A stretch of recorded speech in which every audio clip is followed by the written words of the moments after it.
నమస్కారం. ఈరోజు హంసలదేవి వేణుగోపాలస్వామి వారి కళ్యాణోత్సవం.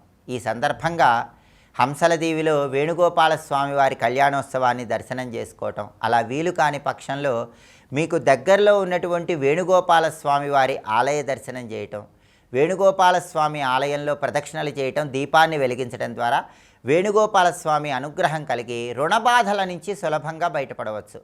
కళారంగంలో విశేషంగా రాణించవచ్చు. సినిమా, టీవీ రంగాల్లో రాణించాలన్నా, సంగీత, నాట్య రంగాల్లో తారాస్థాయికి ఎదగాలన్నా, కుటుంబంలో భార్యాభర్తల మధ్య అన్యోన్యత పెరగాలన్నా వేణుగోపాలస్వామి అర్చన విశేషంగా సహకరిస్తుంది. అందుకే ఈరోజు హంసలదేవి వేణుగోపాలస్వామి వారి కళ్యాణోత్సవం సందర్భంగా మీ గృహంలో వేణుగోపాలస్వామి చిత్రపటాన్ని పూజామందిరంలో ఏర్పాటు చేసుకుని ఆవు నెయ్యి దీపాన్ని వెలిగించండి. నీలం రంగు పుష్పాలతో, తులసి దళాలతో పూజించండి. పటిక బెల్లం నివేదనగా సమర్పించండి. వేణుగోపాలస్వామి సంపూర్ణమైన అనుగ్రహం కలుగుతుంది. అలాగే దైనందిన జీవితంలో రుణబాధలతో సతమతమైపోయే వాళ్ళు ఎవరైనా సరే మంగళవారం సందర్భంగా ఆ రుణబాధల నుంచి బయటపడటానికి కొన్ని ప్రత్యేకమైన విధి విధానాలు పాటించాలి.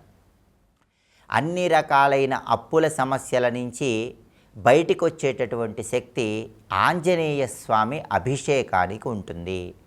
మంగళవారం సందర్భంగా ఆంజనేయ స్వామి వారి చిన్న విగ్రహం తెచ్చుకొని పూజామందిరంలో ఏర్పాటు చేసి సింధూర జలాలతో అభిషేకం చేయండి. సహజంగా ఆంజనేయ స్వామికి సింధూరంతో అర్చన చేస్తారు. అయితే చిన్న ఆంజనేయ స్వామి విగ్రహాన్ని పూజామందిరంలో ఉంచుకొని మంగళవారం సందర్భంగా సింధూర నీళ్లలో కలిపి ఆ సింధూర జలాలతో అభిషేకం చేయటం, ఆ తర్వాత పంచామృతాలతో అభిషేకం చేయటం, ఆ తర్వాత బొట్లు, పుష్పాలు అలంకరించడం చేస్తే ఆంజనేయ స్వామి అనుగ్రహం వల్ల రుణబాధల నుంచి సులభంగా బయటపడవచ్చు. సింధూర జలాలతో అభిషేకం పూర్తయ్యాక ఆ సింధూరాన్ని నుదుటన ధారణ చేయండి. పంచామృత అభిషేకం అయిపోయిన తర్వాత ఆ పంచామృత అభిషేక తీర్థాన్ని స్వీకరించండి. సింధూర జలాలతో అభిషేకం చేస్తున్న, పంచామృతాలతో అభిషేకం చేస్తున్న ఆంజనేయ స్వామి విగ్రహానికి ఒక మంత్రాన్ని మనసులో స్మరించుకోండి. చాలా సులభమైన, శక్తివంతమైన మంత్రం. ఆ మంత్రం ఏంటంటే ఓం పవనపుత్రాయ నమః. ఇది మంత్రం. ఈ మంత్రం చదువుకుంటూ అభిషేకం చేస్తే ఆంజనేయుడి అనుగ్రహం వల్ల అప్పుల నుంచి బయటపడవచ్చు. అలాగే చాలామందికి ఒక అప్పు తర్వాత ఇంకొక అప్పు చేయాల్సిన పరిస్థితి ఎదురవుతూ ఉంటుంది.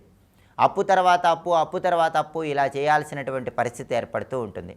అలాంటి వాళ్ళందరూ కూడా మంగళవారం రోజు సుబ్రహ్మణ్యేశ్వర స్వామి ఆలయానికి వెళ్ళాలి. వెళ్ళేటప్పుడు ఒక తెలుపు రంగు వస్త్రంలో కొద్దిగా బియ్యము, పటిక బెల్లము వీటిని ఉంచి మూట కట్టి సుబ్రహ్మణ్య స్వామి ఆలయానికి వెళ్ళి ఆ మూట చేతిలో పట్టుకొని సుబ్రహ్మణ్య ఆలయంలో 9 ప్రదక్షిణలు చేయండి. ఆ తర్వాత అర్చన చేయించుకొని కాసేపు సుబ్రహ్మణ్య ఆలయంలో కూర్చొని ఆ తర్వాత ఎక్కడైనా దగ్గరలో పారే నీళ్ళు ఉంటే ఆ పారే నీళ్ళల్లో ఈ మూట విడిచిపెట్టేసేయండి.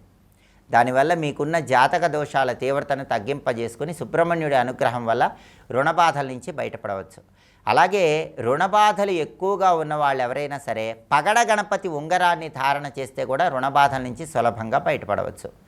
నవరత్నాల్లో పగడం మీద గణపతిని చెక్కించుకొని దాన్ని రాగి లోహంతో చేసినటువంటి ఉంగరంలో కుడి చేతి ఉంగరం వేలుకు ధారణ చేసినట్లయితే ఈ పగడ గణపతి అనుగ్రహం వల్ల కూడా రుణబాధల నుంచి క్రమక్రమంగా బయటపడవచ్చు. అలాగే అప్పులు ఎక్కువగా అవుతున్న వాళ్ళు ఎవరైనా సరే మంగళవారం గణపతిని ప్రత్యేకంగా పూజిస్తే కూడా అప్పుల నుంచి బయటపడవచ్చు. మంగళవారం గణపతి పూజ ఎలా చేయాలంటే గణపతికి అనేక రూపాల్లో రుణ విమోచన గణపతి రూపం అని కూడా ఉంది. అందుకే మంగళవారం గణపతిని పూజిస్తే కూడా రుణాల నుంచి తొందరగా బయటపడవచ్చు. ధనం సమకూరి అప్పులన్నీ తీర్చేయచ్చు. మంగళవారం సందర్భంగా తమలపాకులో పసుపు ముద్ద ఉంచి హరిద్రా గణపతిగా భావించుకొని అక్షింతలతో పూజ చేసి గణపతికి బెల్లం నైవేద్యంగా సమర్పించాలి. గణపతికి సమర్పించినటువంటి బెల్లం నైవేద్యంలో కొంత భాగాన్ని తీసి చీమలకు ఆహారంగా వేయండి. మిగిలిన భాగాన్ని ఎక్కడైనా పారే నీళ్ళల్లో వదిలిపెట్టండి. ఇలా కనీసం 4 మంగళవారాలు చేస్తే గణపతి అనుగ్రహం వల్ల క్రమక్రమంగా రుణబాధల నుంచి సులభంగా బయటపడవచ్చు. కాబట్టి ఆంజనేయ స్వామి అభిషేకం, సుబ్రహ్మణ్య ఆలయం దర్శనం, అలాగే గణపతి అర్చన, ఈ విధి విధానాలు పాటించడం ద్వారా క్రమక్రమంగా రుణబాధల నుంచి సులభంగా బయటపడవచ్చు. అలాగే వేణుగోపాలస్వామి వారి అర్చన కూడా రుణబాధల నుంచి బయటపడటానికి విశేషంగా సహకరిస్తుంది.